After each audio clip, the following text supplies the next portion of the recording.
পৃথিবীর মানুষ, তোমরা রাতে আল্লাহকে ডাকতে শিখো, রাতে ইবাদত করতে শিখো, রাতে সালাত আদায় করো। ফাইনাহু দাবু সালেহিনা কাবলাকুম, রাতে আল্লাহকে ডাকা, সালাত আদায় করা তোমাদের পূর্বের নবী, রাসূল, সিদ্দিক, শুহাদা, অতীতের পরহেজগার মানুষের কাজ ছিল। রাতে আল্লাহকে ডাকা অতীতের পরহেজগার মানুষের কাজ ছিল। রাতে আল্লাহকে ডাকা, এক রাতে আল্লাহকে ডাকলে আল্লাহকে কাছে পাওয়া যায়, 2 পাপ মিটে যায়, 3 পাপ থেকে দূরে সরে যায়। ওয়া কুরবাতুল লাকুম ইলা রাব্বিকুম, তাহলে তোমরা প্রতিপালককে নিকটে পাবা, পাপ মিটে যাবে, পাপ দূরে সরে যাবে। পৃথিবীর মানুষ, তোমরা রাতে আল্লাহকে ডাকো, রাতে ডেকে আল্লাহর কাছে হয়ে কান্নাকাটি করো।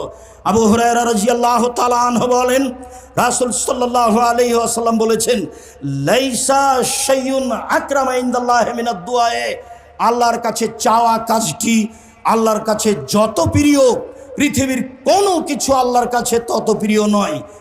এক, আল্লাহর ভয়ে কান্নাকাটি, 1 ফোঁটা চোখের পানি আল্লাহর কাছে যত প্রিয়, পৃথিবীর কোনো কিছু আল্লাহর কাছে তত প্রিয় নয়।